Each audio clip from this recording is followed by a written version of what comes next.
Pernahkah kau bayangkan bahwa selembar puisi bisa lebih ditakuti daripada sebilah pedang?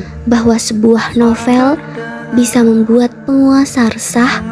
Bahwa kata-kata bisa memenjarakan penulisnya dan membebaskan pembacanya? Di negeri ini, sejarah tidak hanya ditulis dengan darah, tapi juga dengan tinta. Dan dari tinta itulah lahir perlawanan. Sastra di Indonesia tidak lahir dari ruang kosong. Ia tumbuh dari peradaban yang bertahan, dari jiwa-jiwa yang bertanya, dan dari zaman yang tak selalu memberi ruang untuk bicara. Sastra sebagai senjata perlawanan pada masa kemerdekaan dan revolusi. Pada masa kemerdekaan dan revolusi Indonesia 1945 sampai 1949, sastra berperan penting sebagai alat perjuangan non-fisik dan melawan penjajah dan mempertahankan kemerdekaan. Melalui puisi, prosa, dan drama, para sastrawan menyuarakan semangat nasionalisme, membangkitkan kesadaran kolektif, serta memperkuat tekad rakyat untuk merdeka. Sastrawan seperti Chairil Anwar dengan puisinya Karawang Bekasi dan Aku mengekspresikan semangat keberanian dan kebebasan bersama tokoh lain seperti Asrul Sani dan Rifai Apin. Mereka memelopori gerakan sastra yang tidak hanya bersifat estetis, tetapi juga politis dan ideologis. Sastra juga digunakan dalam bentuk teater rakyat untuk menyampaikan pesan-pesan perjuangan secara masif kepada masyarakat.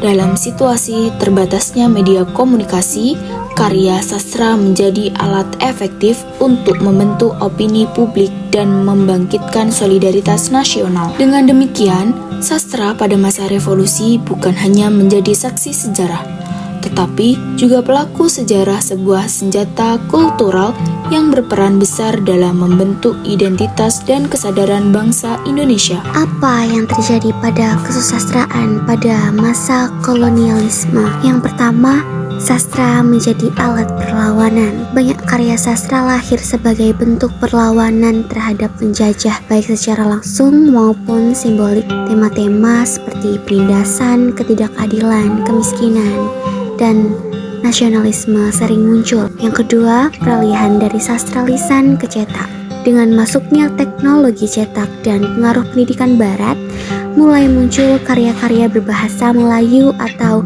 Indonesia yang diterbitkan dalam bentuk buku, surat kabar, atau majalah. Ketiga, munculnya sastrawan-sastrawan nasionalis.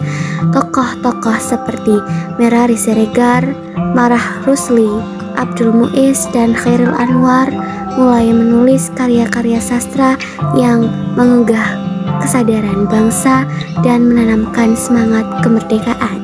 Yang terakhir, tema-tema realisme sosial berkembang banyak. Karya menggambarkan kehidupan rakyat jelata, penderitaan di bawah kolonialisme, konflik budaya, dan perjuangan identitas nasional.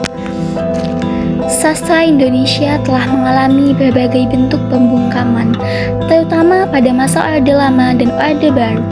Namun, dalam situasi yang menekan, sastra justru menunjukkan daya hidup dan keberaniannya untuk melawan. Pada masa Orde Lama, tahun 1945 sampai 1966, pemerintah di bawah kepemimpinan Soekarno mendorong sastra untuk tunduk pada kepentingan revolusi. Melalui lembaga kebudayaan rakyat, sastra dianggap perlu mengabdi kepada rakyat dan perjuangan. Sastrawan yang tidak mengikuti hal ini, seperti para penandatangan manifest kebudayaan, dituduh dan dibungkam. Meski begitu, mereka tetap menulis dan mencari alternatif lain untuk berekspresi. Pada masa Orde Baru tahun 1966 sampai tahun 1998 lebih represif. Di bawah kepemimpinan Presiden Soeharto, negara menggunakan pelarangan dan penangkapan untuk membungkam kritik. Penulis seperti Pramudia Ananta ditangkap tanpa adanya proses hukum. Sementara puisi-puisi perlawanan Wiji Tukul disebarkan secara diam-diam. Sastra menjadi alat perlawanan yang sunyi tapi kuat, beroperasi lewat simbol dan jaringan bawah tanah. Meskipun ditekan dari berbagai hal, sastra Indonesia tidak pernah padam. Justru dalam keterbatasan ia menemukan solusi untuk bertahan. Maka bisa dikatakan sastra memang pernah dibungkam, tetapi selalu melawan. Sastra pada masa reformasi ditandai dengan munculnya karya-karya yang mengangkat tema sosial politik. Seiring dengan perubahan politik yang terjadi sejak 1998. Di era kontemporer, sastra Indonesia terus berkembang dengan beragam tema dan gaya, mencerminkan dinamika masyarakat dan budaya saat ini. Ciri-ciri sastra pada masa reformasi. Yang pertama, tema sosial politik. Karya sastra pada era ini banyak mengangkat isu-isu sosial dan politik. Yang kedua, kebebasan berekspresi. Penulis memiliki kebebasan untuk mengekspresikan pandangan dan kritik terhadap pemerintah, terutama setelah runtuhnya Orde Baru. Yang ketiga, munculnya sastrawan baru. Banyak sastrawan baru yang muncul seperti Ayu Utami dan Andrea Hirata yang membawa perspektif dan gaya baru dalam sastra Indonesia. Yang keempat, variasi genre.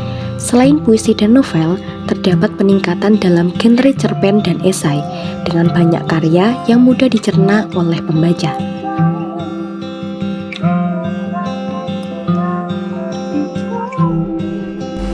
Sedikit saja sastrawan Indonesia yang bisa kita katakan kelas kakap. Hairil Anwar untuk puisi dan Pramudia Anantatur untuk prosa. Pram itu lebih dikenal sebagai novelis dan kemudian dijebloskan ke penjara Orde Baru. 14 tahun dia mendekam di Bui.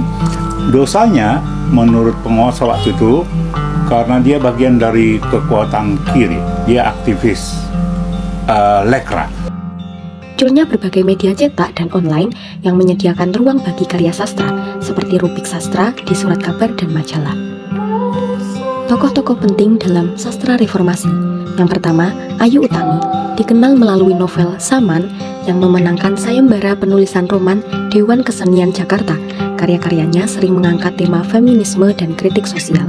Yang kedua, Andrea Hirata, penulis Laskar Pelangi yang mengisahkan tentang pendidikan dan kehidupan di Belitung, menjadi salah satu novelis terpopuler di Indonesia.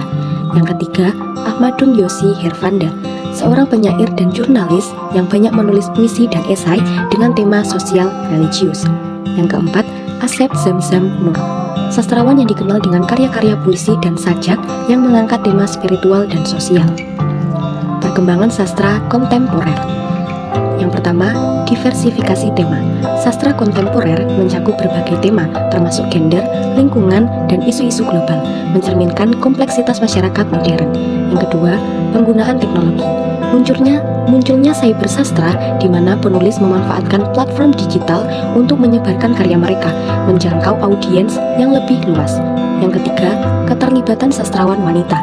Peningkatan jumlah sastrawan wanita yang aktif menulis dan berkontribusi dalam dunia sastra, membawa perspektif baru. Yang keempat, karya populer. Banyak karya sastra yang menjadi bestseller dan diadaptasi ke media lain, seperti film dan serial televisi, menunjukkan daya tarik sastra di kalangan masyarakat.